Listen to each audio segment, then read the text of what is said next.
Welcome, everybody, to Crystal Kyle and friends.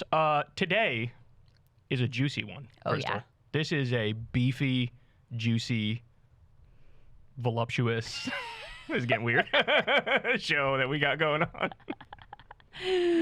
We have a guy by the name of Greg Palast coming on the show, legendary investigative journalist, and he is going to blow the lid off the 2024 election for you. You are not going to want to miss this one. Do yourself a big favor. You're only going to get, like a little teaser clip on YouTube. Sign up on Substack below so you can get the full thing. You could sign up for free and get the full audio version, or you could sign up and pay $5 a month to get the full video interview. But you are not going to want to miss this one because holy cow. We could get banned for this. we could actually get banned on YouTube for what we're about to talk about. Yeah, totally. So he put out a film before the election called Vigilantes, Inc., America's New Vote Suppression Hitmen. And it went through, quite convincingly and interviewed some of the players involved, et cetera, focusing on Georgia, but across the country, the massive coordinated efforts to limit the ability of Democratic voters to actually cast a ballot and actually have that ballot counted. So he was laying the groundwork beforehand, like, guys, this is a real problem, and it could actually impact the outcome of the election. It could be determinative, yeah. It could be determinative. And then after the election happens, he waits. He gets all the numbers from, the various government authorities, et cetera. He digs into them, applies his data analysis skills, which is something that he's really known for. He's a statistician, yeah. And pulls the numbers and is like, not only could it be determinative, it was determinative. Ooh. And here's the numbers to back it up. Ooh, don't get our teaser clip banned on YouTube. Ooh.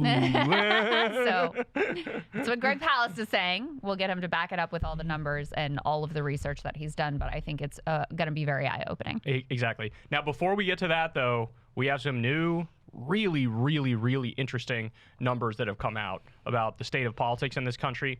So there's a brand new poll that just dropped looking at how Democratic voters view their own party. And if you look at this and you compare it to 2017, Trump's first stretch in office in 2017, holy cow, what we're witnessing is a sea change, man.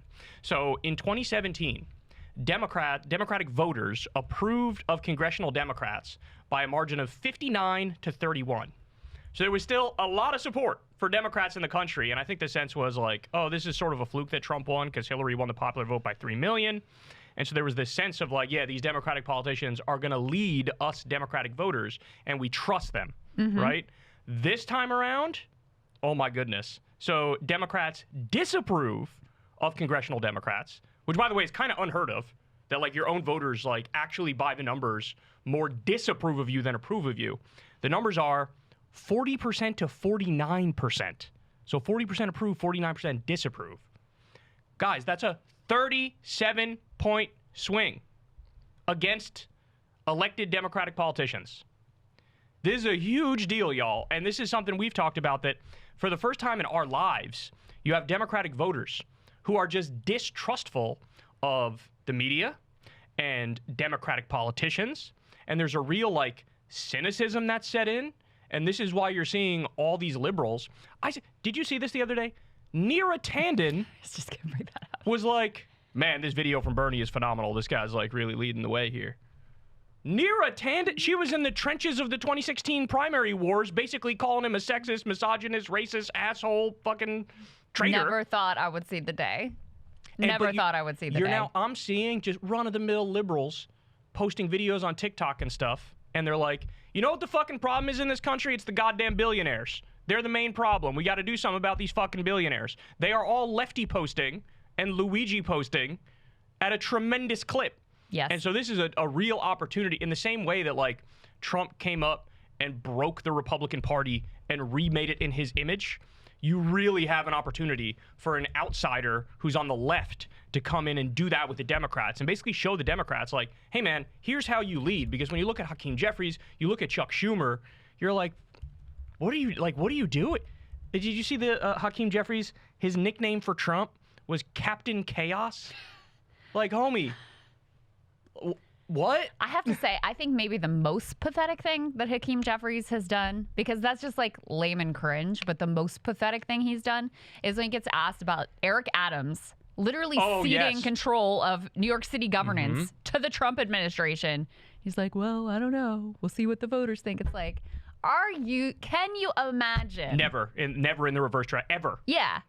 If there was a California Republican who was doing the bidding of Kamala or whatever, like, they would never just be like, oh, well, we'll see what no. They would call him a rhino. They would call him a traitor. They would, I mean, yes, exactly. We've seen the treatment of like Liz Cheney or even like Zelensky now is getting treated like, oh, you're a dictator and you're evil and you started the war, et cetera, et cetera. Like, zero spine. And so I think that there were a number of sort of like critical moments in creating this very new and very different reality among the Democratic base. I mean, I think one of them is the cover-up of Biden's age, his commitment to holding on. Oh, that's interesting. You think that was a big factor? Yeah, I do. Because it just was such a rupture of trust that they're out there cheering, oh, this guy's the greatest guy ever and he's our best chance, blah, blah, blah. And then you have that debate and the reality becomes clear and it's like, oh, we've been lied to. Okay. So I think that was, in retrospect, a real breach of trust with the Democratic faithful. Then, of course, there's the fact that they lost. So that's also going to lead to some hurt feelings. And there was to your point about 2016, then there was a patina of like, oh, but she won the popular vote and it's a fluke and Russia and whatever, right. James Comey, like there's this whole raft of excuses. This time, the post-analysis with David Plouffe and the other Kamala senior advisors was like, we did our best. I think we did everything perfectly. Yeah, that PodSave podcast was a huge deal when you talked to Kamala's staffers. I think that was a big deal. The other thing I think was a big deal in terms of breaking the faith, not just with these Democratic quote-unquote leaders, but also with their favored media personalities was the Morning Joe thing. That was a huge deal. That was a huge deal. All these people were like, you told us the only thing that mattered was resisting Trump for 4 years. You called him Hitler. You called him a Nazi. You called him a fascist. All these things. And now the second he wins, you're having sushi with him at Mar-a-Lago? Right. Like, what do you do? It's a betrayal. It's a betrayal. It is a betrayal because they're like, well, maybe you didn't mean it when you were saying he was a fascist. But actually now he's in office, he's doing way more like dictatorial and fascist than anyone could have imagined. And you all are acting like everything is fine and this is no big, we'll just let him punch himself out and it's fine and it's no big deal and there's no plan to fight back. There's no strength. There's no energy. There's no sense that you understand how important this moment is and you're ready to fight back with everything you have, even acknowledging, yes, the limits of you're in the minority, et cetera, et cetera. And I think you put all those things together and there is just a utter level of disgust that I think is only going to grow. I went back and looked. So some of the polling that I could find about the way Republicans felt about base Republicans felt about Republican congressional leaders leading up to the Tea Party, numbers are pretty similar.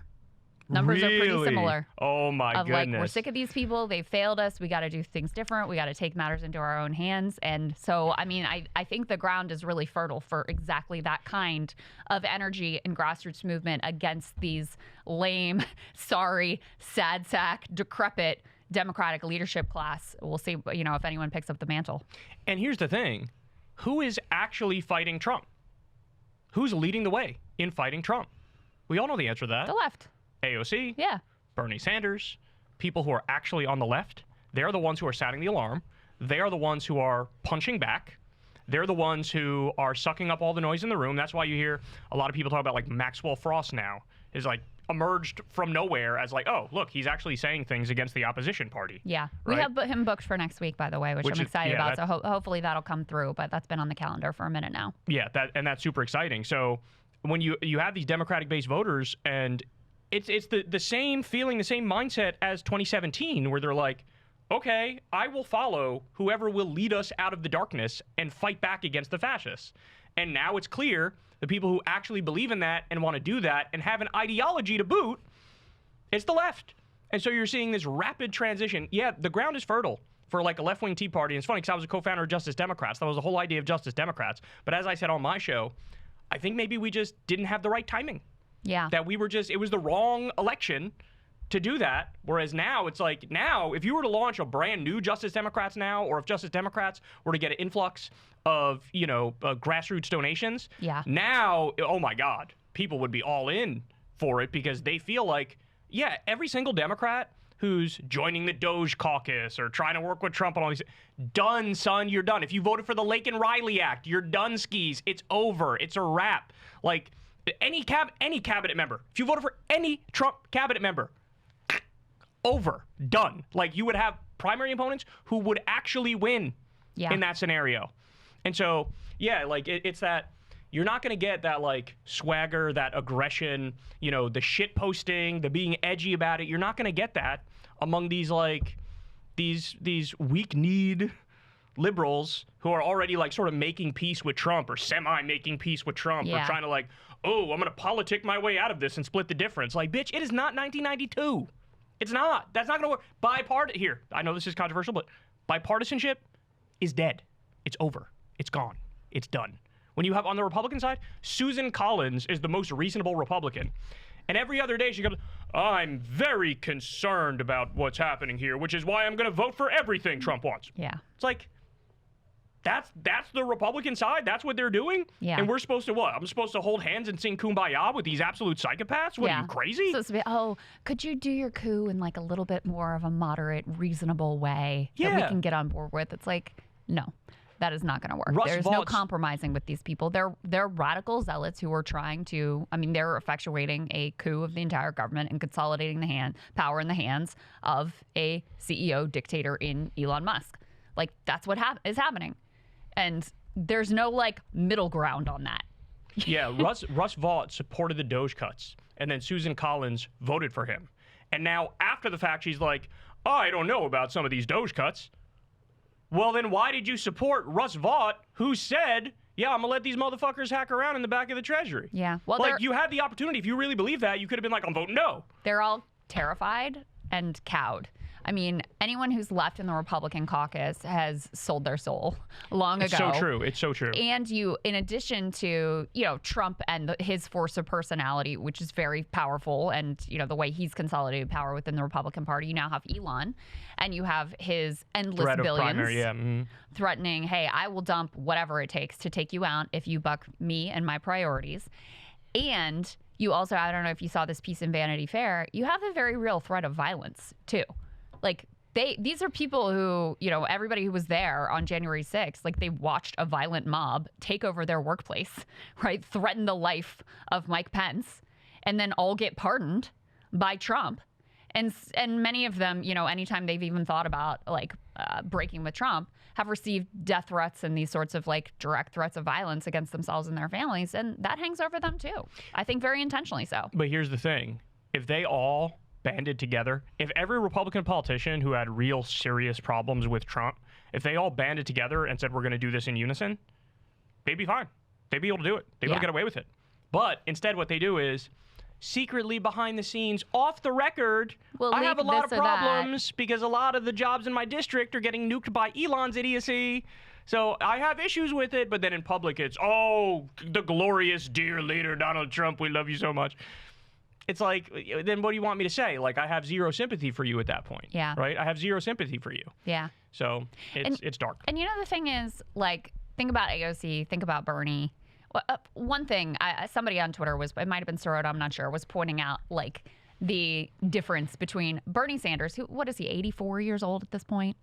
He's 83. Aged. Okay. He's up there. Still phenomenally, like, energetic and with it and whatever, but 83. he's up there. Yeah.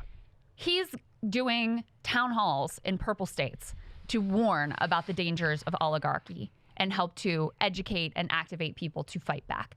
Meanwhile, Kamala Harris is, like, signing with CAA and totally MIA, right? So, again, the difference between the left leaders like Bernie and AOC, who have a plan, they know what to do, they have fight in them, they understand how to communicate with people, and they are out there trying to do whatever they can do.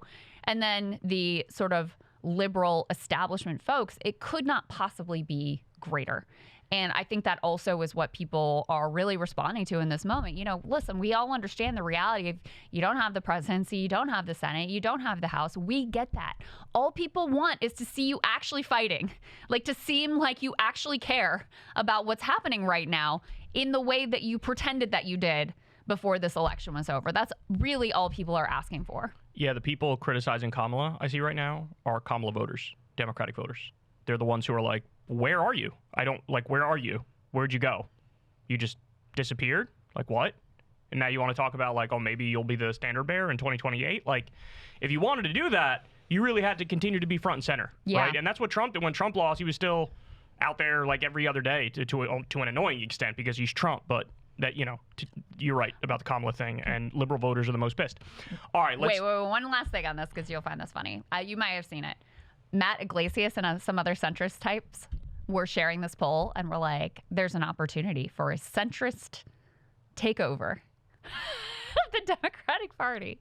Here's Iglesias. He says there's certainly a lane for anti-establishment politics, but on grassroots level, way more people want Democrats to moderate than to go further left. And I saw someone else who was responding to that who was like, we need some unifying principles for a centrist takeover of the Democratic Party. They're using, a poll just came out where Democratic voters said, like, oh yeah, we want a centrist or a moderate over like a progressive or something like that. That was the framing of the poll. Yeah. But that doesn't mean anything, because when you ask people about the specific issues, they're like communists.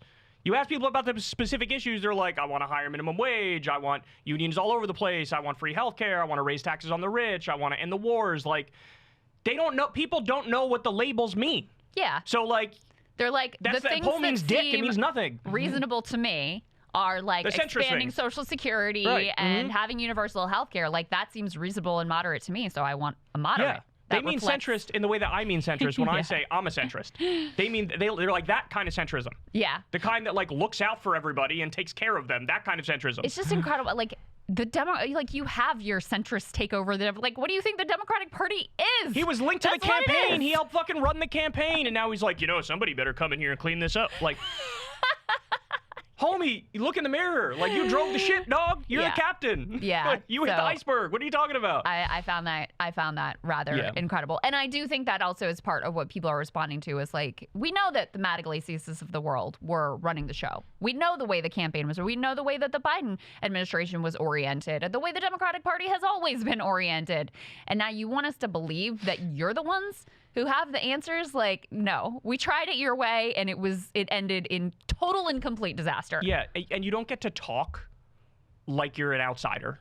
This is what the Republicans do this all the time. They act like they like anti-establishment post, outsider post, as like, you have the presidency, the House, and the Senate, and you got Doge doing illegal shit all over the place. Everything that's like your fucking political wet dream, and then you still act like, bro, we're the downtrodden, we're the little guy, we're the outsider. It's like, no, you're not. You are the epitome of the establishment and the elites. Right. And to Matt Iglesias, it's that point within the Democratic Party. Like, you don't get to pretend like this hasn't been your party since literally 1992 with Bill Clinton. You don't get to pretend that. All right, guys, you are not going to want to miss the rest of this interview. Sign up below on Substack. Greg Palast lays out for us Trump's sinister plan. Had the outcome of the 2024 race been different, he gives all the details in what went down. It's just a phenomenal interview, tremendous amount of evidence presented about what really happened in the 2024 election. You're not going to want to miss the rest of it. Sign up below.